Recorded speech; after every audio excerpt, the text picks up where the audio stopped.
14 years ago, my grandparents, who had raised me since I was a child, decided to cut me out of their lives entirely. The reason? They disapproved of my decision to marry my husband. To them, he was lesser, not someone they deemed worthy of their family name or status. It was a painful blow, one that left me grappling with feelings of loss and betrayal. After all, these were the people who had been my only family for so many years. You see, when I was just 7 years old, I lost both my parents to a tragic accident, but thankfully my grandparents stepped in and adopted me. For that, I will always be grateful. They didn't have to take on the responsibility of raising another child, especially at their age, but they did. Instead of being sent to live in an adoption center or foster care, I at least had a stable roof over my head and people who, in their way, gave me love and security. I grew up in a home where my basic needs were met, and for that, I will never stop being thankful to them. However, gratitude doesn't erase the truth of my experience growing up in their household. As much as I was cared for, I also endured a lot of emotional and mental strain because of their strict and controlling ways. My grandparents were very traditional, with rigid views on how life should be lived. They were deeply religious and they expected me to adhere to their beliefs without question. This was in stark contrast to how my parents had raised me in those early years.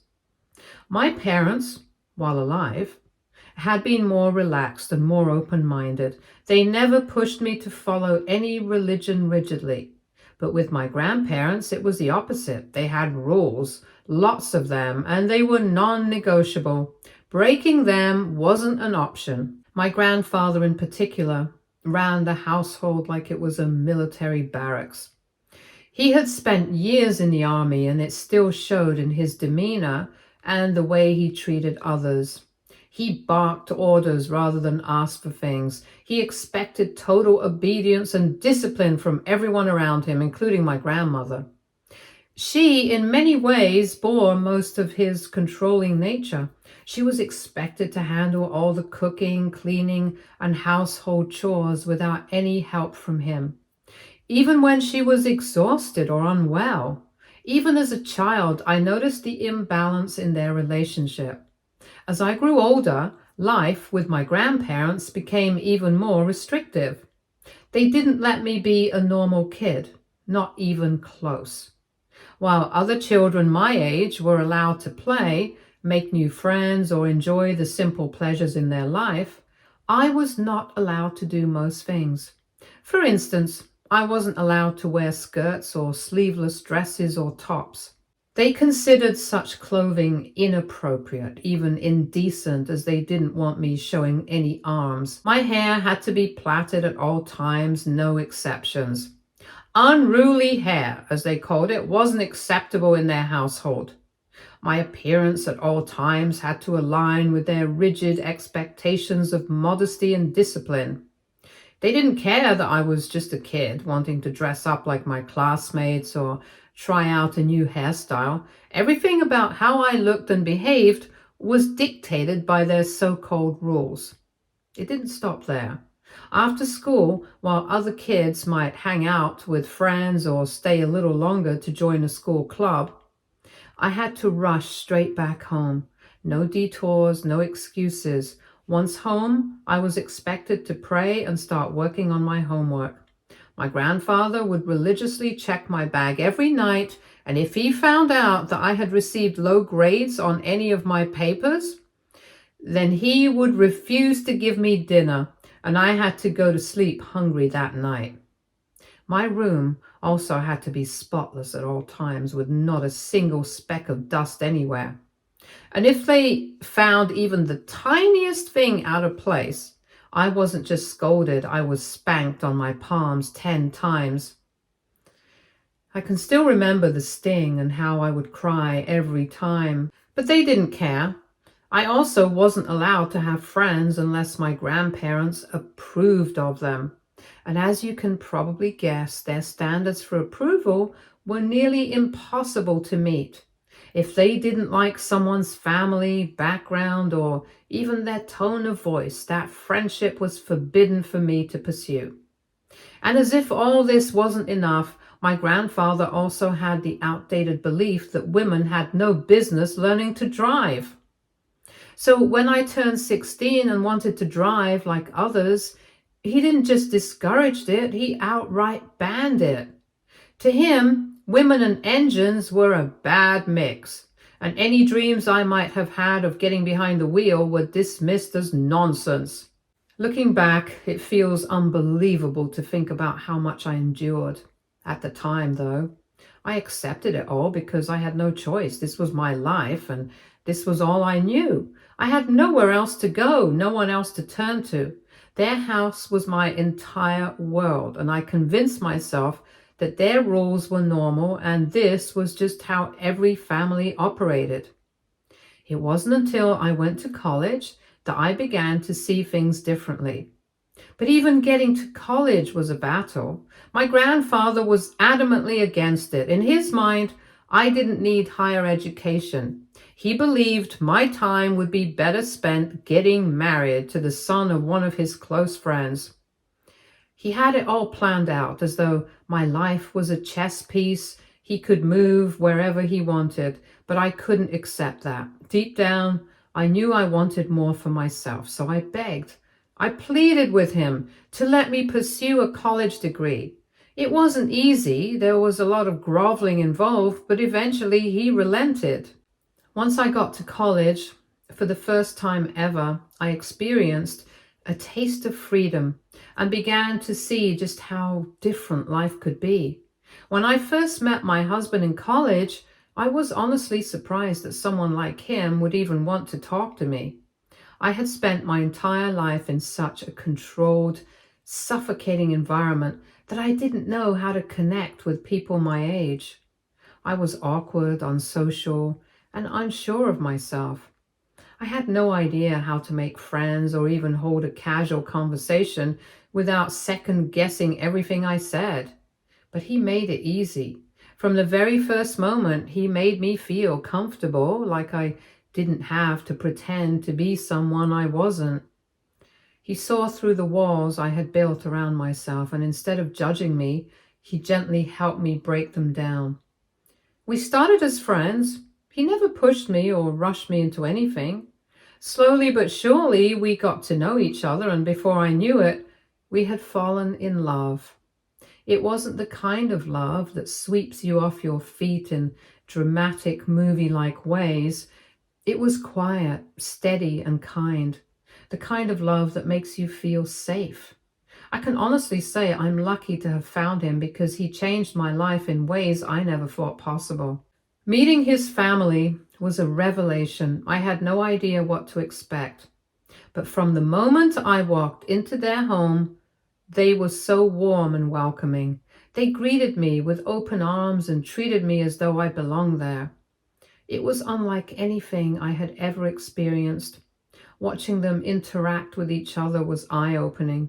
There was no yelling, no harsh words, no rigid rules hanging over their heads like dark clouds. They respected one another, laughed together, and supported each other in a way that felt so natural.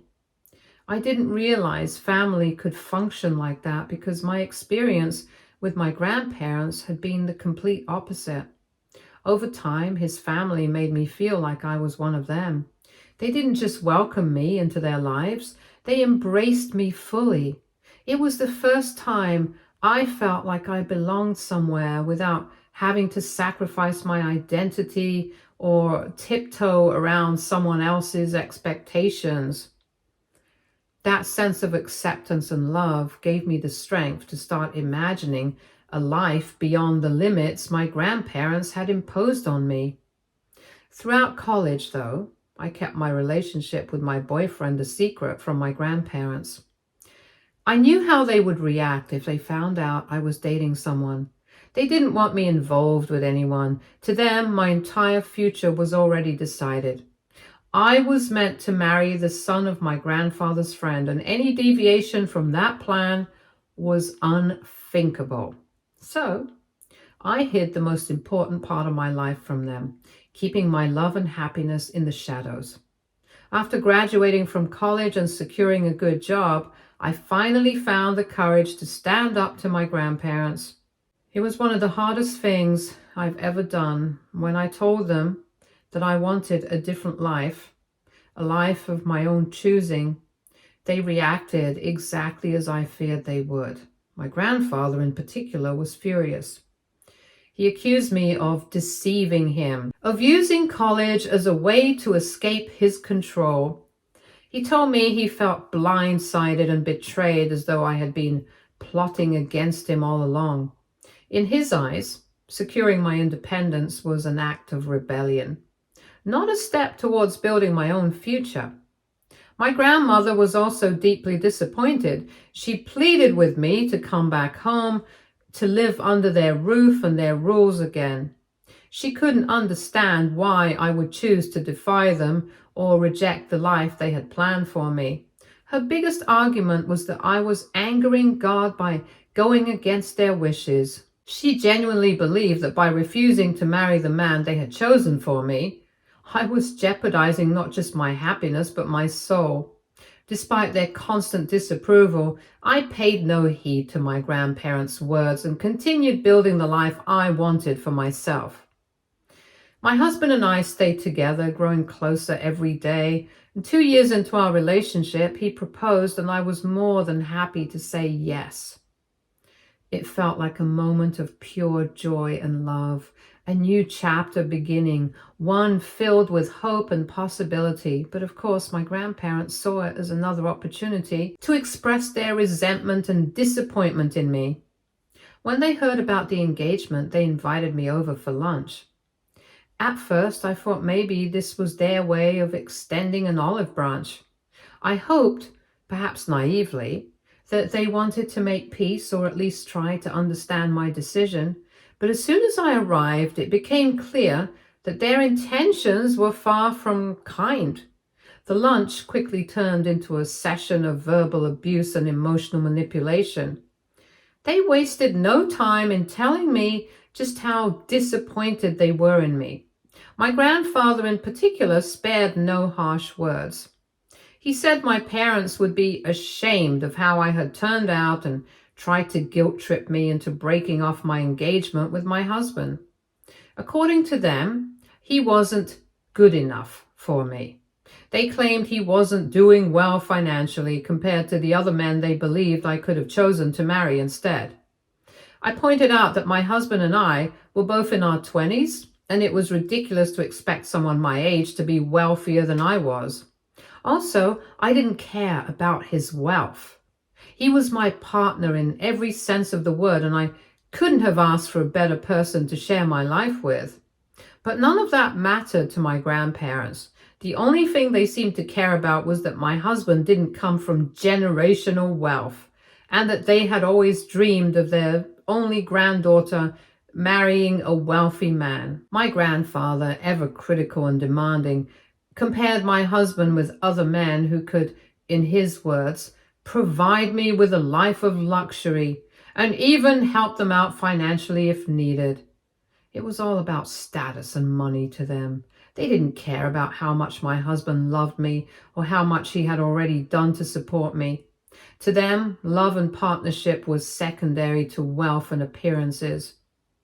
To make matters worse, my grandfather then declared that if I actually went through with marrying my husband, they would have no choice but to cut off all contact with me.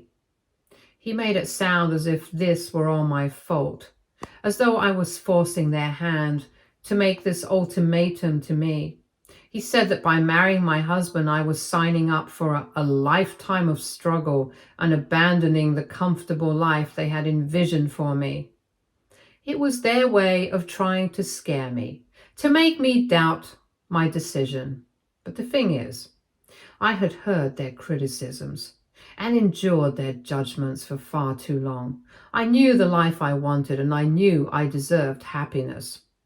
My husband had shown me what true love and support looked like, and I wasn't about to give that up just to satisfy their outdated expectations.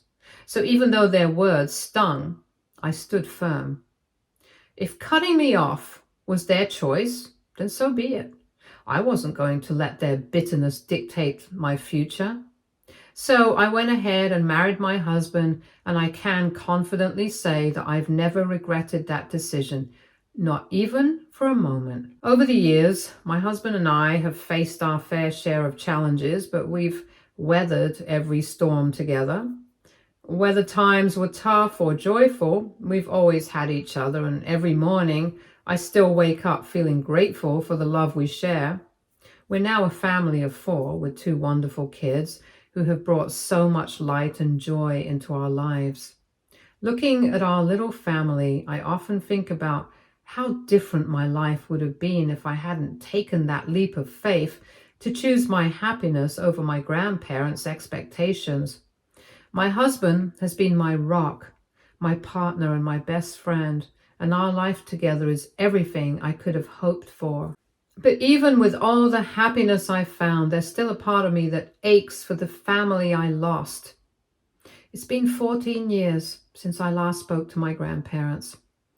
I've made efforts to reach out to them over the years, hoping for reconciliation, but my attempts have always been met with silence. They've chosen to cut me out of their lives completely, as if I don't even exist. According to some of my relatives, they don't even talk about me and act like I never even existed to them. It's heartbreaking to know that the very same people who raised me now see me as nothing more than a disappointment. But as painful as it is, I've had to accept it for what it is. This week, something unexpected happened. My distant cousin, someone I occasionally talk to, called me out of the blue. She told me that my grandfather had reached out to her, asking for my number so he could contact me. I was stunned. After 14 years of silence, this sudden interest felt strange, even suspicious. My cousin thought so too. She said she wanted to give me a heads up since she had already shared my number with him and wanted me to be prepared just in case there was more to it than it seemed. Part of me felt a flicker of hope. Could this be a sign that my grandparents had finally come around and wanted to make amends? Could my grandfather, after all this time, have changed his mind and decided he wanted to reconnect? But also, at the same time, I couldn't ignore the doubts creeping in. What if there was an ulterior motive? My grandparents had always been controlling and demanding, and it was hard not to wonder if this sudden desire to reach out was tied to something other than genuine remorse. Yesterday, my grandfather finally called me. It had been 14 years since our last conversation, and hearing his voice again was strange, almost surreal. He greeted me awkwardly, as though he didn't quite know how to begin. The conversation started with small talk. He asked how I'd been and seemed genuinely curious about my life. I told him about my life now, about my husband and our 2 kids. He expressed interest in meeting them, asking questions about them as though he wanted to get to know the family I had built. For a moment, it felt almost normal, as if he was trying to bridge the gap that had grown between us. But I couldn't ignore the elephant in the room. I asked him directly why he was calling me after all this time, especially since him and my grandmother had been the ones to cut me off in the first place.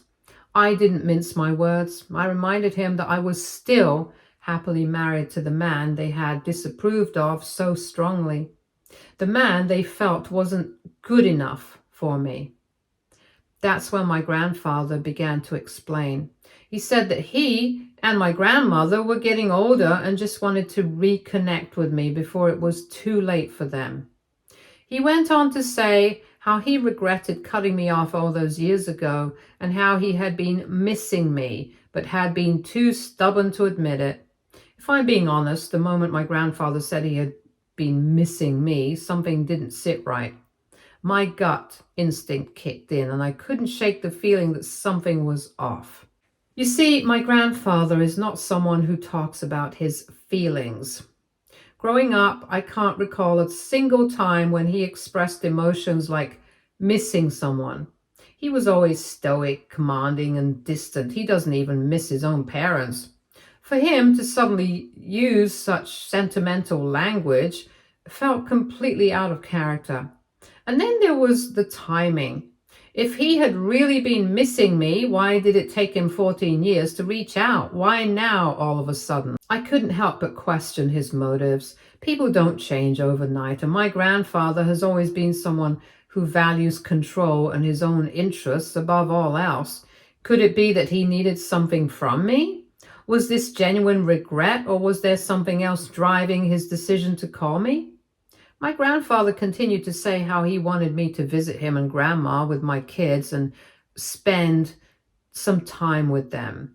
But when I asked whether my husband could visit with us too, he bluntly said he would prefer if that man didn't come along, making it clear that my husband was still not welcome to his house. Only me and the kids were. That comment immediately pissed me off. My kids are not just my children. They are a part of both me and my husband. The idea of welcoming my kids while excluding the man who helped raise them and has loved and supported me for years made no sense. His comment felt insulting. My husband is as much a part of my life as my kids are, and any attempt to ignore or exclude him is an attack on our family as a whole. I didn't hold back. I told my grandfather straight up that if he was serious about wanting to reconnect with us, then he needed to stop with these conditions and restrictions. I made it clear that if he still couldn't bring himself to accept my husband, then there was no way me or the kids would ever want to be a part of his life again. I explained that my husband is my better half and my partner in every way. I refuse to allow anyone into my life who disrespects or excludes him, family or not. That's just who I am. And that's the standard I hold for anyone who wants to be part of my life. My words didn't sit well with my grandfather. He became furious and went off on a rant saying that I was trying to force him into liking my husband and he didn't necessarily have to do that. He argued that me and my kids were his family, so it was reasonable for him to just be in contact with us, again implying that this relationship could exclude my husband entirely. According to him, my husband didn't need to be involved for him to reconnect with me and my kids. At that point, I had had enough. First of all, he was the one who had called me after all this while, and instead of taking any accountability for his past actions, he was still trying with me in the same controlling way. Secondly, he was refusing to respect my feelings as usual and was demanding that I agree with him whether I liked it or not. So I told my grandfather plainly that if this was his stance, then we had nothing further to discuss. I wasn't going to compromise my values or my family's unity just to please him. And with that, I ended the call. Since then, my grandfather has been calling and leaving me voicemails as I am not picking up his calls anymore, clearly angry about how I am handling this situation. He has accused me of being too much of a snob and has said that because he raised me, I owed it to him and grandma to at least give them a second chance. According to him, my refusal to reconnect on his terms is unfair and disrespectful. And he keeps insisting that I should just forget the past and agree to rebuild a relationship with him. AITA, Update 1. First and foremost, thank you to anyone who has validated my suspicions. My gut is telling me that something about my grandfather's sudden desire to reconnect doesn't add up. He's a very toxic man. And it's hard for me to believe that after 14 years of silence, he suddenly misses me and regrets cutting me off. There's a strong possibility that something is motivating him beyond what he's willing to admit. And I can't ignore that feeling. At the same time, I also want to be fair and acknowledge the slim possibility that I could be wrong. If his intentions are genuine, if he truly regrets his actions and wants to make amends, then I might be open to the idea of letting my kids meet him. However, one thing is non-negotiable. If my grandparents want to have any relationship with my kids, they must also accept and respect my husband. Allowing my grandparents to be involved in their lives while excluding my husband would send the wrong message, not just to my husband, but to my children as well. I refuse to model that kind of behavior to them. However, if by some chance my grandparents are willing to take responsibility for the past and meet me halfway, then I'll consider taking small steps towards rebuilding a relationship. This doesn't mean forgetting the hurt they caused me or jumping into things without caution. It means setting clear boundaries and moving forward only if it feels right for me and my family. Update 2. It's been 2 weeks since my last update, and all I can say is that I was right about trusting my gut. I've just learned some troubling news. My grandmother has fallen seriously ill. She's been hospitalized, and the doctors have diagnosed her with kidney failure. She's on dialysis and urgently needs a kidney transplant. Turns out that she and my grandfather have been reaching out to me because I'm the only grandchild they have, and by extension, my kids are also their grandchildren. They need to see if any of us could be a match for her kidney transplant. I found out about my grandma's condition through some of my distant relatives who have recently visited my grandmother in the hospital to check in with her. According to them, she looks frail and very sick. She's clearly in a critical state. From what I've gathered, this is the reason why my grandfather has been so desperate to reconnect with me. The urgency in his calls now makes sense. He has been relentlessly pushing me to visit so that he can then suggest we get tested.